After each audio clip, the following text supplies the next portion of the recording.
derribando argumentos y toda altivez que se levanta contra el conocimiento de Dios, y llevando cautivo todo pensamiento a la obediencia a Cristo. Amén. Quiero, hermanos, transmitirles esta mañana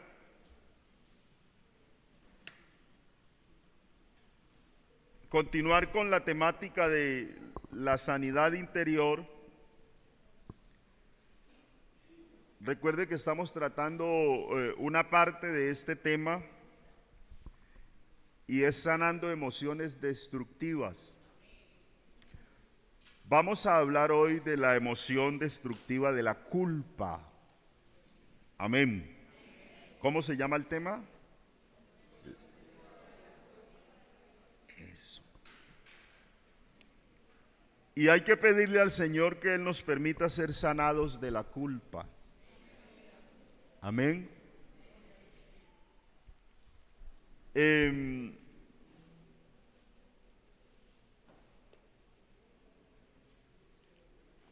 Se maneja el pensamiento de que somos culpables por el solo hecho de haber nacido. De allí se desprende una idea de asumir la responsabilidad frente a todo tipo de circunstancias. Nos hace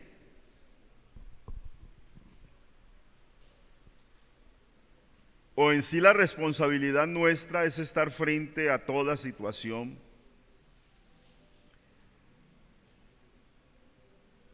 Pero cuando se lleva ese pensamiento de que soy culpable por el solo hecho de haber nacido, y que entonces llevo sobre mí esa carga, eso no otorga ninguna solución, sino que eso trae remordimiento al corazón. Entonces, estaba mirando por ahí un comentarista que los sentimientos de culpa atan al pasado o a determinadas personas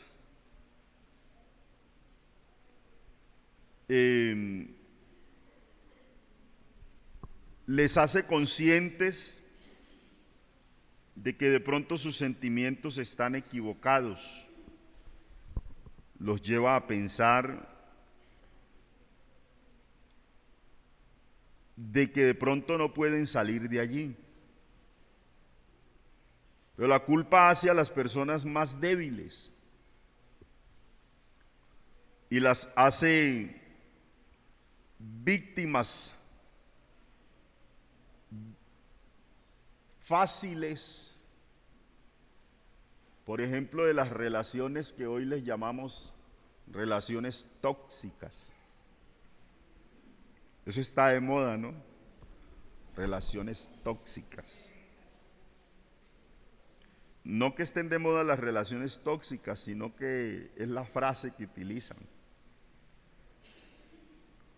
Entonces,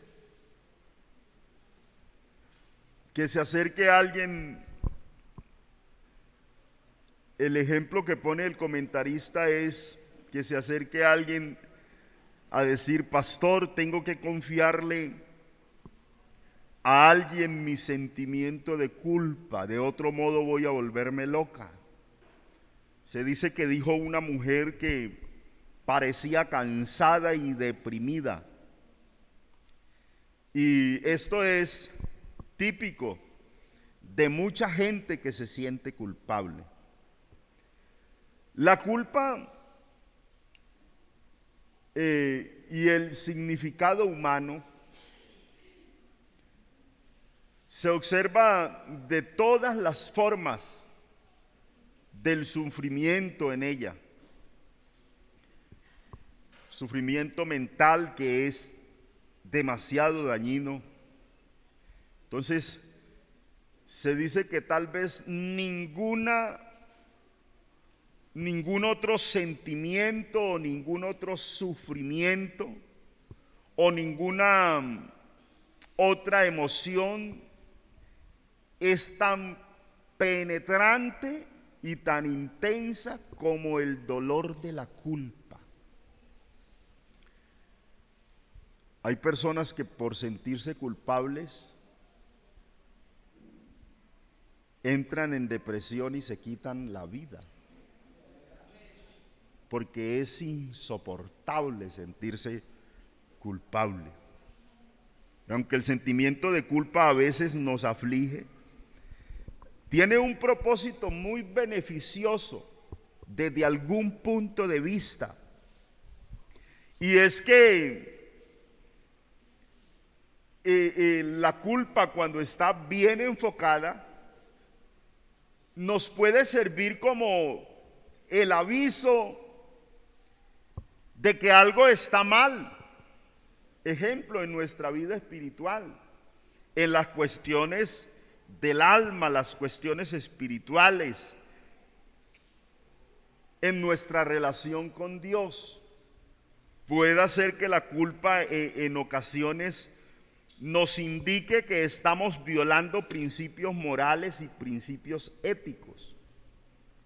Ejemplo, cuando hiciste o hicimos algo que sabemos que riñe con la palabra de Dios, es la culpa la que nos dice está mal y debes enmendarlo. Es la culpa la que nos lleva al arrepentimiento. Es la culpa la que nos lleva a pedir perdón. Entonces, de alguna manera es beneficiosa, pero por lo general nos sentimos indignos, culpables, ansiosos y llenos de remordimiento.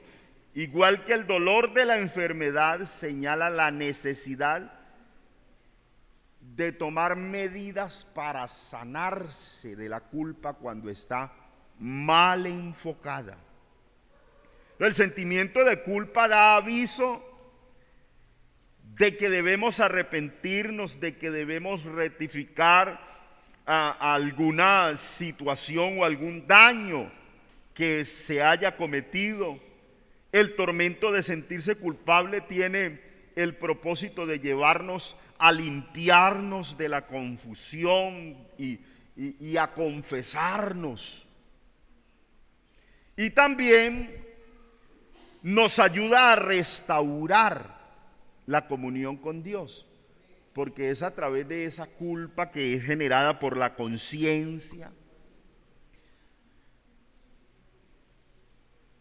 que entonces el ser humano puede llegar a pedir perdón a Dios y a través de ello ser perdonado.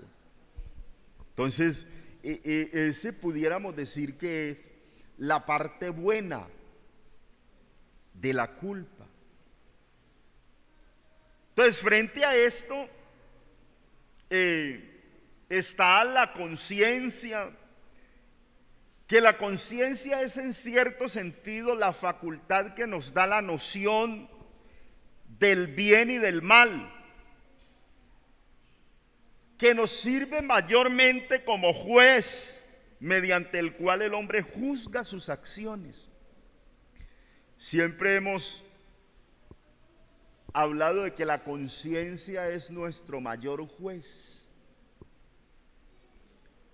Entonces una persona, yo le escuché una frase aquí al hermano Ovirne hace muchos años, creo que más de 20 años, y se me quedó grabada, porque uno debe escuchar y retener y grabar lo que tiene mucho sentido. Y escuché que él hablaba de alguien a quien su hijo le pedía permiso para ir a X lugar, y entonces le decía, es que voy a ir con Julanito, con Perencejo, Sutanejo, Menganejo y todos los nejos. Pero entonces su padre le debía decir: vaya con su conciencia, porque a todo mundo podríamos engañar, menos a nuestra conciencia. Bueno, a menos que nuestra conciencia esté cauterizada. Entonces, no es con quién voy, y es que voy con Julano y es muy responsable, y voy con Sutano y es muy conocido, y voy con X y voy. No es que voy y voy a estar con. No. La conciencia es la que le dice qué hacer y qué no hacer, porque otros códigos los violamos muy fácilmente. Entonces, en el Antiguo Testamento se describía las reacciones de la conciencia. Por ejemplo, ustedes se encuentran en Primera de Samuel capítulo 24, cuando David fue y cortó la punta del vestido de Saúl. El texto número 5 dice que se turbó el corazón de David porque había cortado la orilla del manto de Saúl. Se turbó. La conciencia le dijo: ¿cómo le cortas el manto a tu señor? Y claro, era el rey muy respetable, era el ungido del Señor, y se sintió culpable. Entonces, la reacción de Adán y Eva cuando pecaron fue que su conciencia les recordó, les dijo: ante Dios tienen una responsabilidad y han violado el código que Dios les planteó. Y entonces eso les llevó a esconderse, movidos por su conciencia. Eso quiere decir que si nos portamos mal, la conciencia nos hace sentir indignos y culpables. Si nos conducimos bien, nos hace sentirnos más dignos, más contentos, más libres de toda ansiedad. Porque es que andar con algo que lo acusa a uno es muy complicado. Es muy complicado. Cuando el ser humano tiene su conciencia libre, limpia, puede dormir tranquilo. Pero cuando hay deudas allí, se despierta sobresaltado. Su sueño no es tranquilo. Entonces la conciencia por sí sola es la que causa o la que puede causarnos situaciones desagradables. Porque por sí sola la conciencia no es una guía infalible de conducta. Una conciencia que está fundamentada en la palabra de Dios es una guía infalible de conducta. Una conciencia formada bajo buenos principios es una guía infalible. Pero la conciencia por sí sola, según lo que el hombre simplemente cree, no es una guía infalible. Entonces, el rey David, por ejemplo, no se sentía culpable por estar cansado, por estar, confundí la palabra, por estar casado con muchas mujeres. ¿Por qué no se sentía culpable? Porque existía la poligamia y era una ley. Entonces, era legal que él tuviera varias esposas. Pero ¿qué pasa en la mente de un hombre hoy que tiene varias? O de una mujer que tiene varios. Yo conocí hace muchos años un hombre que vivía con dos hermanitas, hijas del mismo papá, vivía con ambas en casa. Y él entonces tenía metido en la cabeza que él se llamaba, creo que era Isaac, Entonces él decía que así como el del Antiguo Testamento, así podía hacerlo él. Y les había hecho creer a ellas que era así y vivía con ellas. Pero en nuestro tiempo no es así. Y sabemos que la bigamia, la ley nos dice que la bigamia es un delito. Entonces, cuando alguien tiene en la casa y sucursal también, eso le martiriza la conciencia, porque todo el tiempo tiene un desgaste. Que no se vayan a dar cuenta allí. Si me vieron aquí, se me arma el problema en la casa. Eso es un desgaste. Porque se conoce lo que es bueno y lo que es malo. Amén. Entonces, aparentemente hay gente cuya conciencia no funciona bien. En nuestro tiempo hay personas cuya conciencia no funciona bien. Porque un hombre ingenioso comentó que lo que parece una conciencia limpia en algunas personas no es más que una memoria corta. Es decir, que oyó y olvidó. Pero aquel que tiene una buena memoria de lo que ha aprendido, o al menos de lo que se ha enseñado, cuando actúa mal la conciencia le acusa. Amén. Claro. Entonces, hay personas que están habituados. Dice Primera de Corintios 8:7, pero no en todos hay este conocimiento, porque algunos habituados hasta aquí a los ídolos comen como sacrificado a ídolos, y su conciencia, siendo débil, se contamina. Entonces hay algunos que tienen conciencia débil, pero hay otros que están habituados a hacer lo malo. Entonces, vivimos en medio de un mundo con conciencias diversas y pensamientos muy diversos. Por ejemplo, Tito en su carta, el apóstol hablándole a Tito, el capítulo 1, verso 15, tiene un texto que nosotros lo conocemos bastante. Dice: todas las cosas son puras para los puros,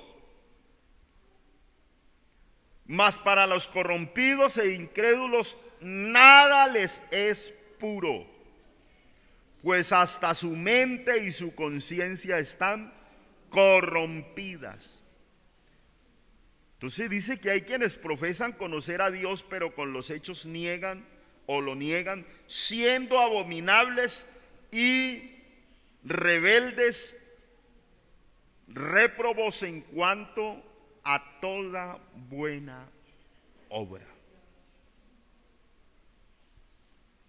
Entonces, el que tiene una conciencia pura y de pronto actuó mal, esa conciencia le acusa. Pero al que vive en perversidades y su conciencia es medio malosa, la conciencia no le dice nada. ¿Por qué? Porque sencillamente está cauterizada. Y puede haber entre nosotros quien tenga una conciencia cauterizada. Y mire, hermano, yo pensaría que una persona que es reincidente en el mismo error, ejemplo, vive en fornicación pero nunca toma la decisión de salir de allí, vive en adulterio y nunca toma la decisión de dejar el adulterio. Es mentiroso y nunca toma la decisión de no mentir, porque son decisiones. Es rebelde y sabe que la rebeldía es pecado, pero nunca toma la decisión: voy a tomar correctivos, voy a dejar la rebeldía. Tiene una conciencia ya cauterizada. Entonces dice, eso es pecado, pero Dios sabe, Él sabe, Dios sabe. Primero de Timoteo dice, el capítulo 4, verso 1, pero el Espíritu dice claramente que en los postreros tiempos algunos apostatarán de la fe, escuchando espíritus engañadores y a doctrinas de demonios, por la hipocresía de mentirosos que, teniendo cauterizada la conciencia. ¿Usted sabe qué es una conciencia cauterizada? Yo escuché un ejemplo de algo cauterizado y escuché un ejemplo que me explicó qué es cauterizar. Es como el que tiene una conciencia cauterizada, es como una conciencia con un callo, le llamamos nosotros. Esa cobertura dura que se da por el mucho roce, y que en últimas es como una piel muerta, que así usted la corte no siente, y tampoco tiene sangre, que la sangre es la que nos permite sentir, porque donde hay sangre hay vida. Pero entonces esa conciencia cauterizada no tiene vida, es como un callo de esos que dan en los pies y en las manos también, que algunos los cortan con una cuchilla. Así es una conciencia cauterizada. No tiene sangre.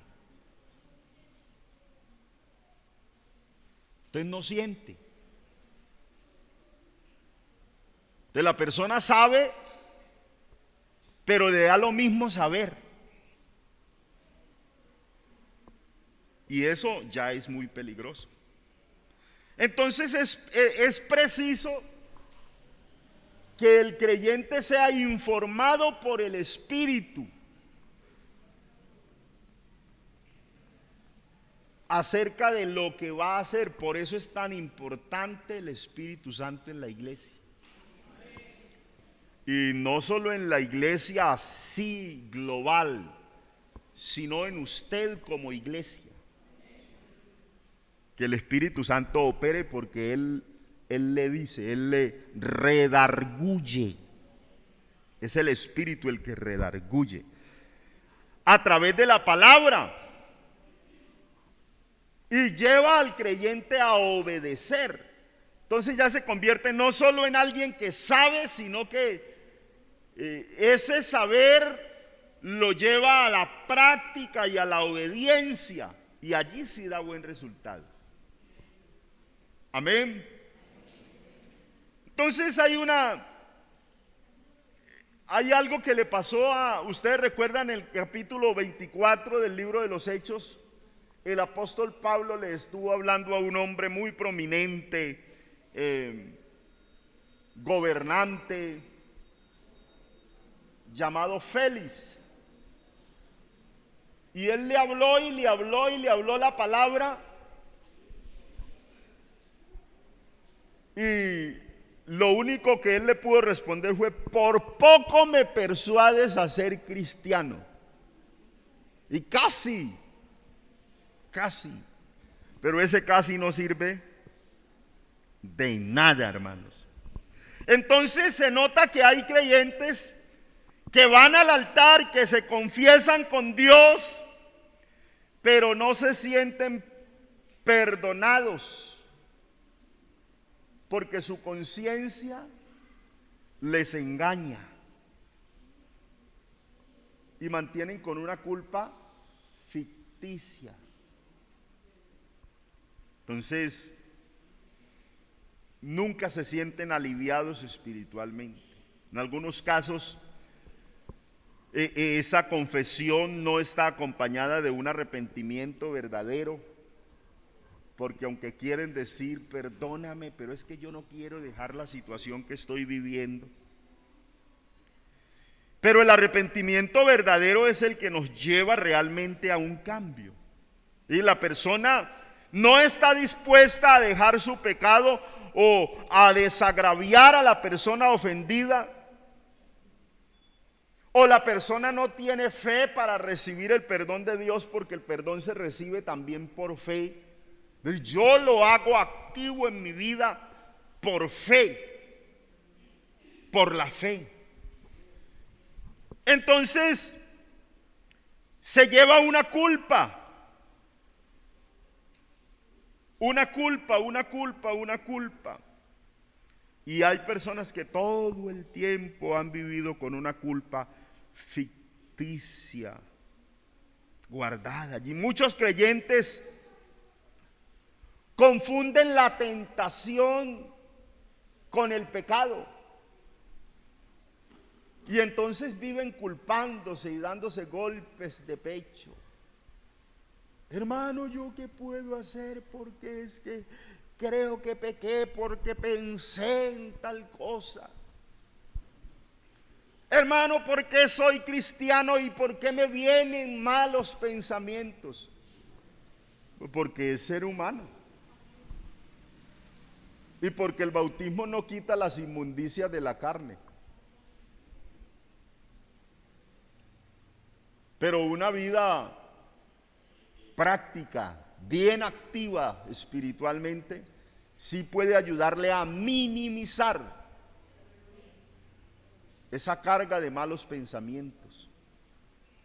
Entonces hay que pensar qué veo, a qué le presto tanta atención, dónde recargo mi mente, porque es muy posible que hayan pensamientos y situaciones difíciles que vienen por donde mantenemos metidos, qué hablamos, qué vemos. Pero la tentación misma no es pecado.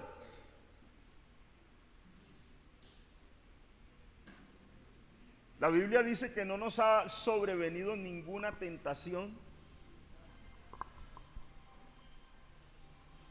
que no sea humana. Y cuando ha llegado la tentación que Dios de pronto ha permitido, da con ella también la salida. Con la prueba da la salida. Pero hermanos, yo quisiera llevarlos esta mañana a que pensáramos un poco en que a veces sí nos llega mucho pensamiento, mucha idea de hacer mal. Pero el texto lo que me dice es que no tenemos un sumo sacerdote que no pueda compadecerse de nuestras debilidades, sino uno que fue tentado en todo. Entonces la tentación en sí no es pecado. Por allá los antiguos decían que una cosa es que los pajaritos vuelen alrededor de tu cabeza y otra cosa es que hagan nido en ella. Entonces el pecado está cuando hicieron nido. El pecado está cuando accediste a la tentación y cometiste lo que se te vino a tu mente. Entonces el texto lo que nos dice es que Jesús fue tentado en todo. ¿Pecó por ser tentado? No. Dice que no se halló pecado.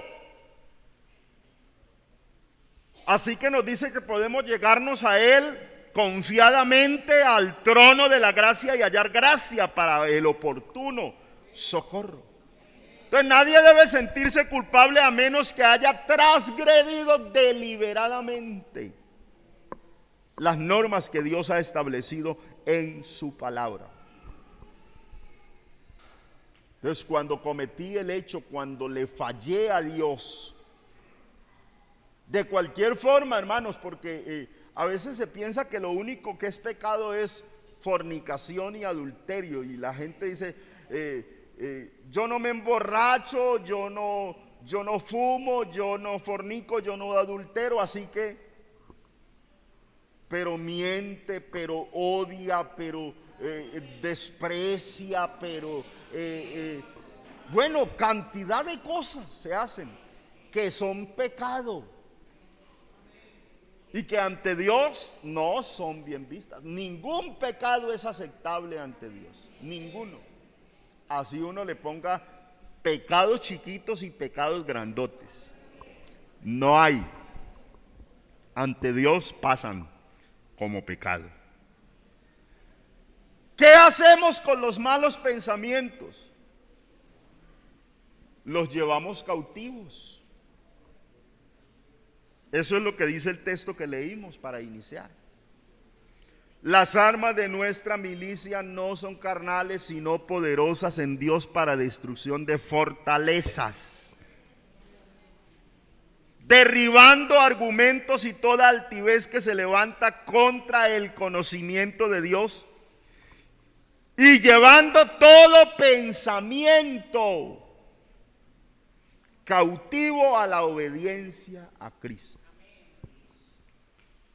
Entonces, que voló mi mente pensando una y otra cosa, entonces yo tomo ese pensamiento y le digo, lo que Cristo dice es esto, le voy a obedecer a Cristo. Y si la conciencia le habla tanto y le redarguye y le dice hazlo, entonces dígale cállese, porque mande a callar a la conciencia y a los malos pensamientos. Entonces debemos estar pendientes de ellos, hermanos. Esos pensamientos de esa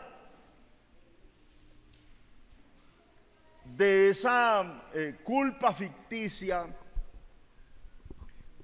Se dice que había una niña que vigilaba a su mamá porque su mamá tenía unos bombones guardados en cierto lugar.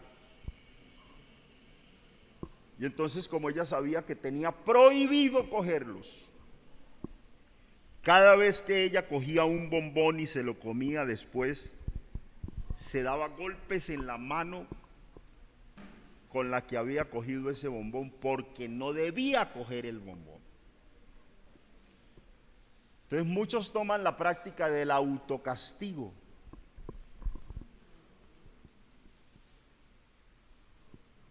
Hay personas en las congregaciones que se ponen en disciplina ellos mismos, y eso no se vale. Entonces el hermano le pega un puño a la esposa y se siente tan culpable que dice, no, estos 15 días, este mes, nada de servicio en la iglesia. Y entonces piensan que con 15 días, un mes, ya sanó el problema.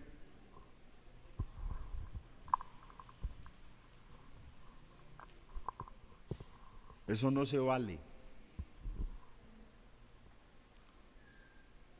Cometió fornicación y se quedó, como la conciencia no le dice nada, entonces dice, ahorita yo, un mes que me quede ahí quietico, nadie tiene por qué. Y entonces después lo hago, después vuelvo a servir. No se vale. Nosotros tenemos normas distintas, normas especiales de conducta. No es el autocastigo. Eso es algo religioso.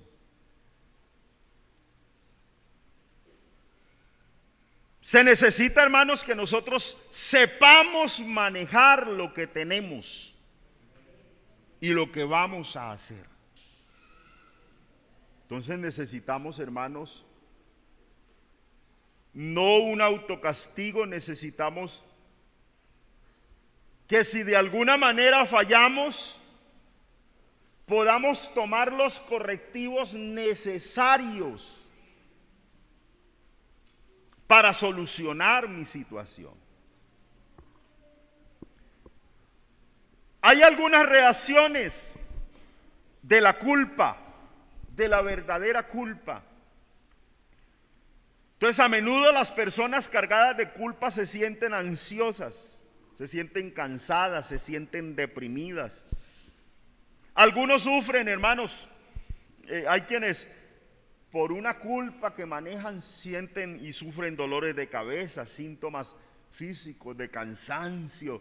Hay personas que tratan de arreglarse con sus sentimientos de culpa, condenándose exageradamente y odiándose a sí mismas.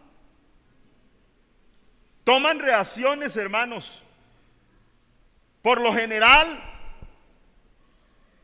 eso ocasiona que la persona tenga un concepto muy deficiente de su propio valor y crea que será censurada y mirada como menos, será mal calificada por los que le rodean y pronto será víctima de depresión. Entonces, un extremo ya de esa culpa que manejan algunos es que llegan a deprimirse. Muchas personas se sienten especialmente culpables por tener una dificultad con papá o con mamá.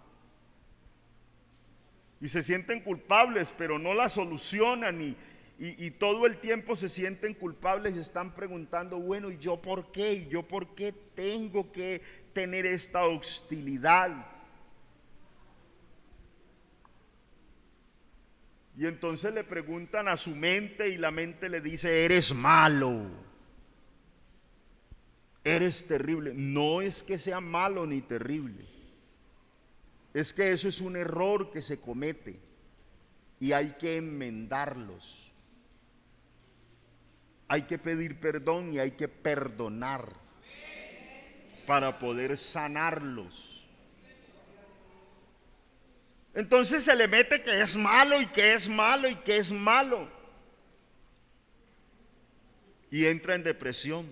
Otra manera por la cual el individuo trata de aliviar su culpa, a más de el autocastigo, es ese medio de la compasión, es decir, por las buenas obras. Por ejemplo, el tendero que engaña a sus clientes aplaca sus sentimientos de culpa aportando a los pobres en ocasiones especiales. Entonces, el marido infiel se vuelve generoso con su señora, no porque sea generoso, sino porque se siente culpable y quiere tapar.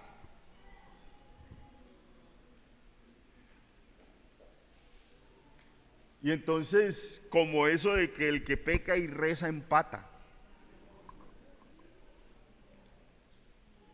es una manera de ocultar la culpa, pero es mejor sacarla a flote y que sea sanada. Algunas personas reaccionan ante la culpa proyectando sus fallas a otros. El individuo rehúsa reconocer su falta, antes bien critica a los demás y les atribuye sus propios defectos. Entonces, a menudo se siente hostil hacia su prójimo por causa de sus propios sentimientos de culpa. Son maneras de reaccionar.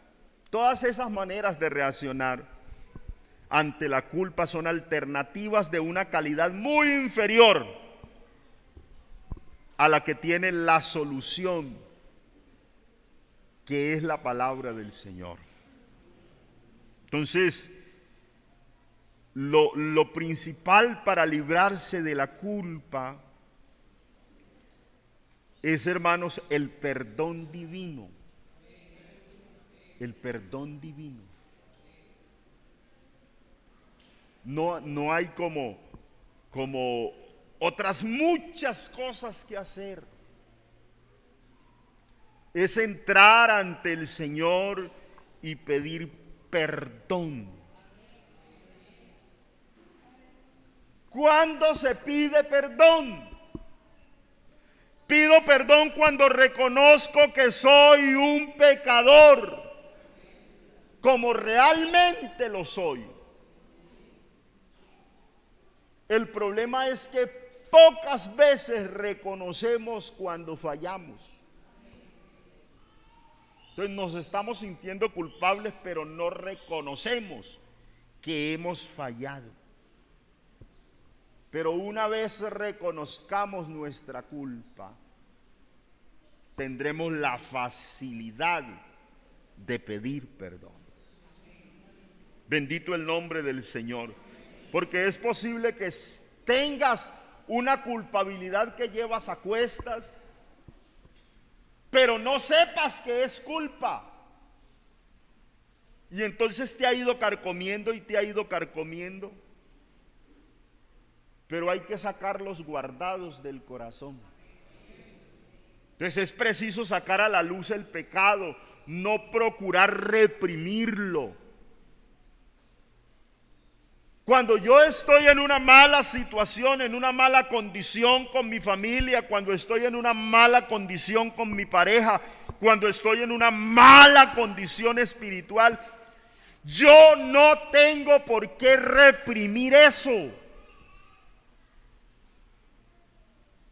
Hay que confesarlo y hay que abrir el espacio para que eso se solucione. El perdón divino se efectúa o se basa en la obra expiatoria de Jesucristo.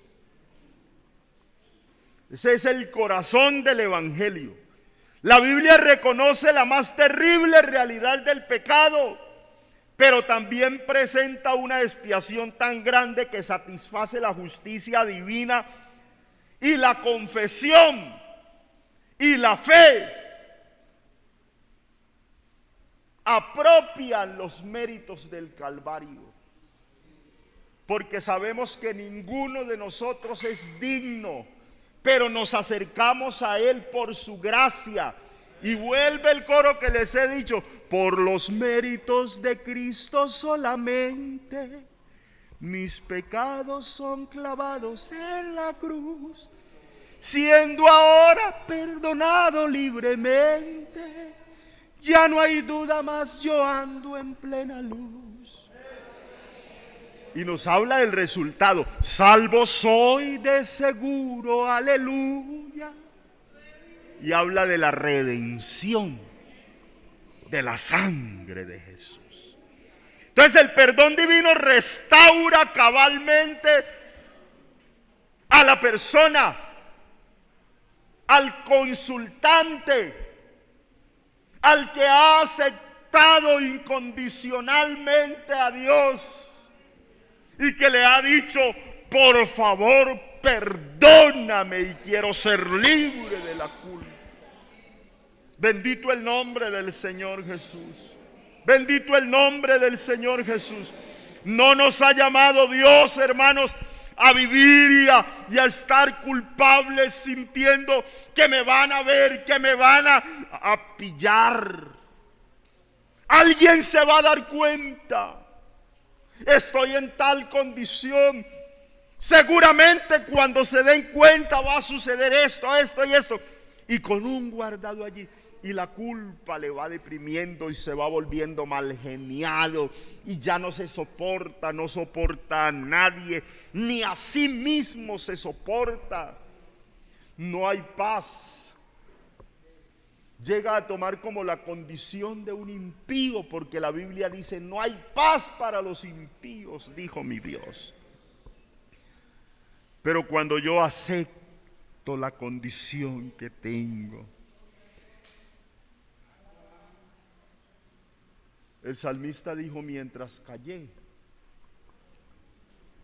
se envejecieron mis huesos dentro de mí.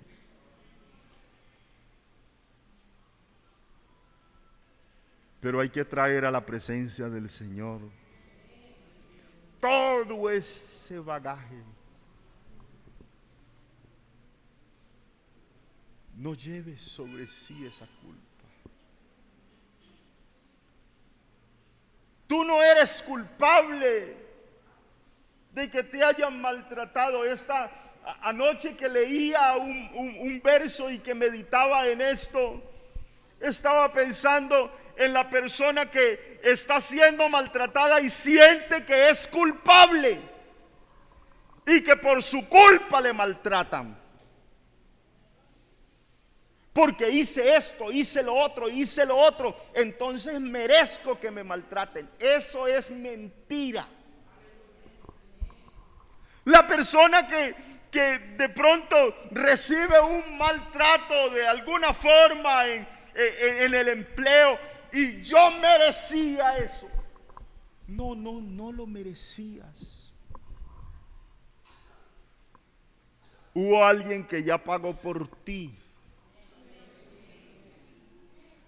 Tú no eres culpable de los abusos que te han causado. No te los merecías. El pecado es otra forma de maltrato que usó el maligno y ha tomado al ser humano y lo lleva para donde él quiere. Lo maltrata diariamente le está maltratando a través del pecado, porque recuerde que no fuimos creados para fallarle a Dios. Fuimos creados para adorar su nombre. Dios es el objeto de nuestra adoración y nosotros quienes lo adoramos.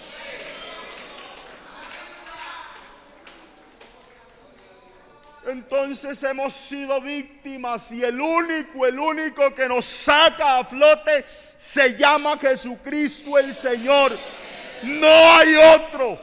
Por eso ante Él es que el ser humano debe postrarse. No importa la condición, no importa lo que te hayan dicho, no importa lo que hayas pensado durante mucho tiempo, todavía hay solución. Hay reivindicación. Él perdona y quita tu culpa. Yo quiero invitarle a estar de pie.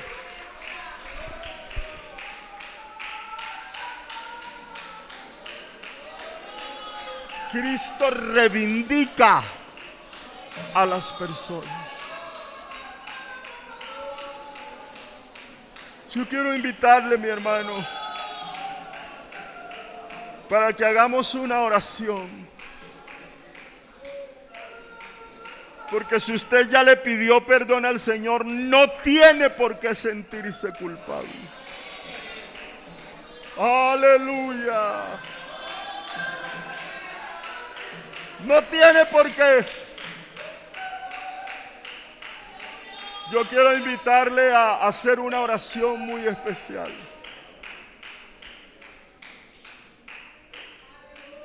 Para que su corazón sea sanado.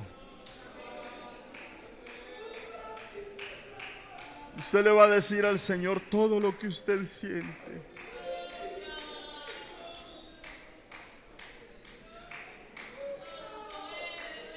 Usted le va a plantear pensamientos equivocados que usted ha tenido.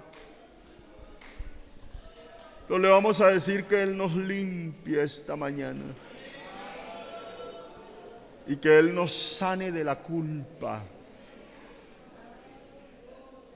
Y dígale a Él, no me quiero sentir más culpable porque la culpa me destruye. Pero Cristo aquí no ha venido para destruir. Antes lo que el maligno está destruyendo, Él lo reconstruye, lo hace de nuevo para comprobar que Él es el Señor aquí. Aleluya.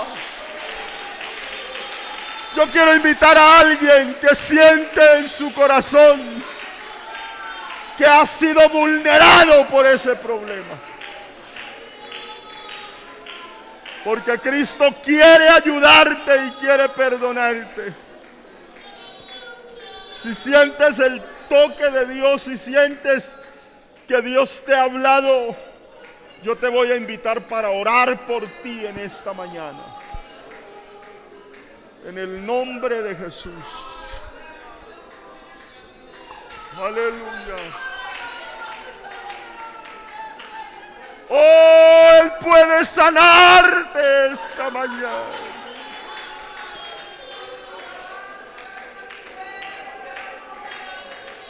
Aleluya. Voy a invitar a alguien para que nos ayude acá a imponer las manos en el nombre de Jesús. Vamos a orar porque el corazón puede ser sanado esta mañana. Aleluya, aleluya, aleluya. Oh Dios inmensurable, ayúdanos, oh Dios. Yo traigo ante ti la condición, la situación de muchos que hoy sienten culpas y están llevando a cuestas errores del pasado, cuando tú ya hiciste algo enorme, los salvaste, los limpiaste. Sana, oh Dios. Por favor, te lo ruego.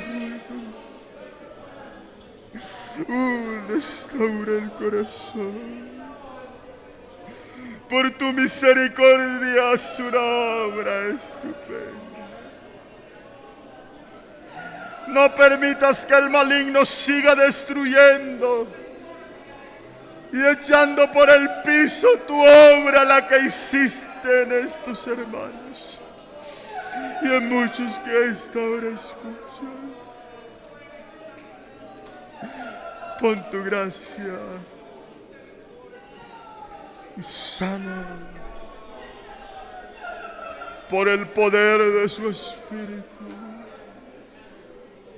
Reivindica la condición de una persona a quien el maligno ha querido tener arrinconado, apabullado, diciéndole que no vale nada porque hizo algo. Tú nos has perdonado y gracias por el perdón en el nombre de Jesús. Aleluya.